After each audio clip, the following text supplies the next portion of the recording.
Nama saya Una Permatasari dengan NIM 201041717137. Di sini saya akan membacakan hasil jawaban UAS saya dengan menggunakan video record. Yang pertama, sebutkan dan jelaskan judul proposal penelitian Anda. Judul proposal penelitian saya adalah Analisis Pengaruh Disiplin Kerja Terhadap Kinerja Karyawan pada Pabrik Minyak Sawit PT SDK 2. Jelaskan bagaimana Anda menetapkan judul proposal penelitian Anda. Cara saya menetapkan judul saya dengan cara analisis serta observasi dan mereview jurnal yang sudah ada sebelumnya. Yang ketiga, jelaskan latar belakang penelitian Anda dan jelaskan juga yang dimaksud dengan latar belakang. Latar belakang penelitian saya adalah tingkat persaingan usaha semakin hari mengalami peningkatan dengan kondisi seperti ini, memacu tiap-tiap perusahaan mempertahankan kelangsungan organisasi. Disiplin kerja merupakan hal yang harus diterapkan dalam diri tiap karyawan. Kesadaran karyawan diperlukan dengan mematuhi peraturan-peraturan yang berlaku. Sedangkan yang keempat, dari judul penelitian Anda, coba Anda rumuskan permasalahan Anda dan ada beberapa pertanyaan yang Anda dapat. Yang pertama, pertanyaannya ada, bagaimanakah pengaruh disiplin dalam produktivitas? Yang kedua ada, mengapa disiplin kerja berpengaruh signifikan terhadap kinerja pegawai? Yang ketiga ada, apa saja yang termasuk dalam indikator disiplin pegawai? Yang kelima, apa tujuan dari penelitian yang Anda lakukan? Berdasarkan dari rumusan masalah yang telah dijabarkan di atas, maka secara operasional permasalahan yang akan diteliti dapat dirumuskan sebagai berikut. Tujuan dari penelitian ini adalah mengetahui beberapa besar pengaruh disiplin kerja terhadap kinerja karyawan pada pabrik minyak sawit PT SDK 2. Populasi penelitian ini adalah seluruh karyawan dan karyawati pada pabrik minyak sawit PT SDK 2. Yang keenam, jelaskan teori-teori yang Anda gunakan untuk mendukung penelitian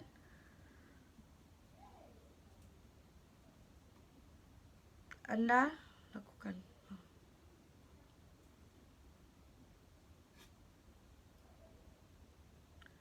Teori-teorinya ada. Yang pertama, pengertian manajemen sumber daya manusia. Sumber daya manusia merupakan salah satu sumber daya yang mendapatkan dalam organisasi, meliputi semua orang yang melakukan aktivitas secara umum. Sumber daya yang terdapat dalam suatu organisasi bisa dikelompokkan atas dua macam, yakni sumber daya manusia dan sumber daya manusia non-manusia. Yang kedua, ada pengertian disiplin kerja. Faktor tingkat kedisiplinan sumber daya manusia dapat dijadikan salah satu tolak ukur pencapaian presentasi dan produktivitas kerja yang mampu diraih oleh karyawan yang pada akhir berpengaruh pada tujuan yang diharapkan perusahaan. Nomor 7.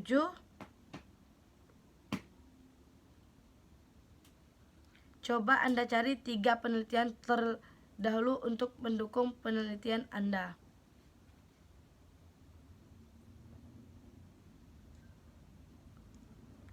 Yang pertama ada menurut Yuli 2005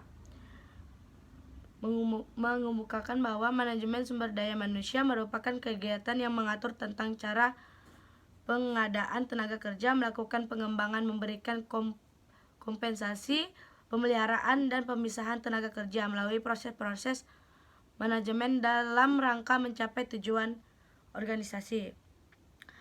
Yang kedua ada menurut Sutrisno 2009 mendefinisikan manajemen sumber daya manusia sebagai pendayagunaan, pengembangan, penilaian, pemberian balas jasa dan penggolongan individu, anggota organisasi ataupun kelompok. Selanjutnya pengertian yang dikemukakan oleh Shimamura 2006 bahwa manajemen sumber daya manusia adalah pendayagunaan, pengembangan, penilaian, pemberian balas jasa dan pengelolaan individu. Adapun menurut Alwi 2008 adalah pendekatan yang khas. Terdapat manajemen tenaga kerja yang berusaha mencapai keunggulan kompetitif melalui pengembangan strategi dan tenaga kerja yang mampu dan memiliki komitmen tinggi dengan menggunakan tatanan kultur yang integrated. Nomor 8. Berdasarkan judul di atas, coba Anda buat dan jelaskan kerangka berpikir Anda. Kerangka berpikir saya ada disiplin kerja. Yang pertama ada kehadiran, taat terhadap aturan. Yang ketiga ada menyelesaikan tugas dengan baik. Kinerja karyawan. Yang pertama ada memiliki ide dan keterampilan. Yang kedua menjalani hubungan kinerja sama yang baik. Yang ketiga ada mengikuti instruktur kerja. Yang kesembilan, berdasarkan kerangka berpikir yang Anda buat, coba Anda rumuskan hipotesis Anda.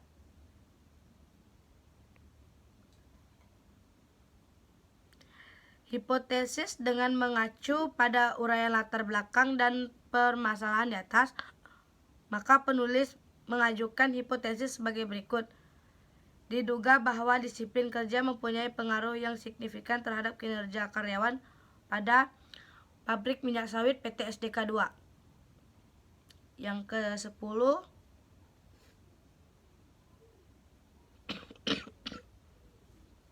coba Anda jelaskan metode penelitian yang Anda gunakan, populasi dan sampel, teknik pengumpulan data, dan teknik analisis yang Anda gunakan.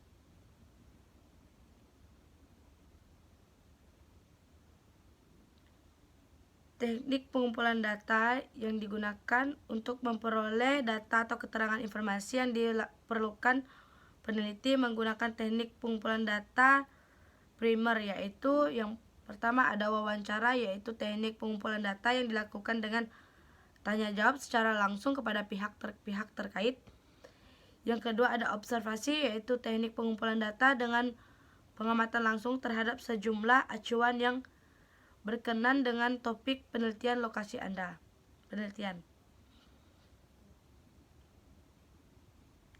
Nomor 11.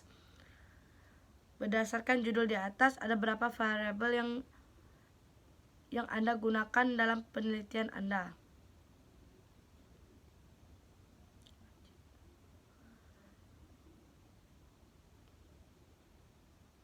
Ada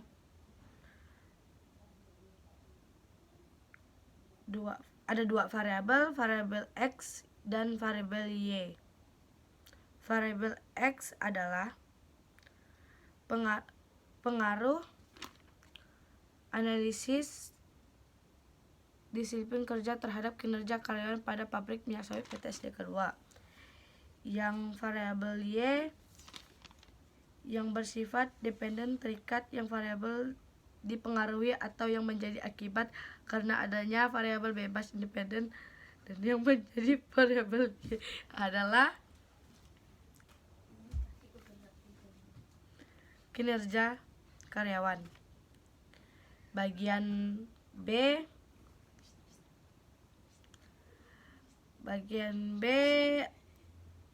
yang pertama, sebutkan dan jelaskan topik yang dibicarakan di keempat video di atas. Yang pertama ada video pertama, metodologi penelitian. Yang topik video kedua, daftar nama-nama variabel skripsi manajemen SDM. Topik video ketiga, daftar nama-nama variabel skripsi pemasaran. Topik video keempat, kumpulan judul skripsi manajemen keuangan terbaru dan terlengkap.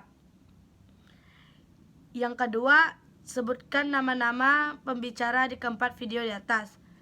Jawabannya, pembicara video pertama ada Doni Harsabudi. Pembicara video kedua Timotius Duha, SEMM. Pembicara video ketiga ada Timotius Duha, SEMM. Pembicara video keempat ilmuwan muda.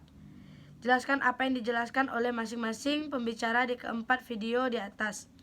Jawabannya, video pertama menjelaskan tentang wajah pajak serta bagaimana pengumpulan data sekunder dan prinsip metode pencobaan. Video kedua menjelaskan tentang hubungan ketenaga kerjaan, keorganisasian, dinamika pekerjaan dan orang dan bekerja. Video ketiga menjelaskan tentang produk, price balance, promotion, market, strategi, dan people opinion.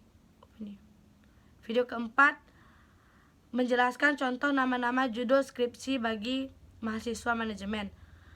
Yang keempat ada manfaat dan pelajaran apa yang Anda peroleh dari menonton keempat video di atas. Jawaban, manfaat yang saya dapat setelah menonton keempat video tersebut, saya banyak mendapatkan pengetahuan tentang metodologi penelitian, nama-nama variabel untuk skripsi, manajemen sumber daya manusia dan pemasaran, serta mendapatkan contoh judul skripsi.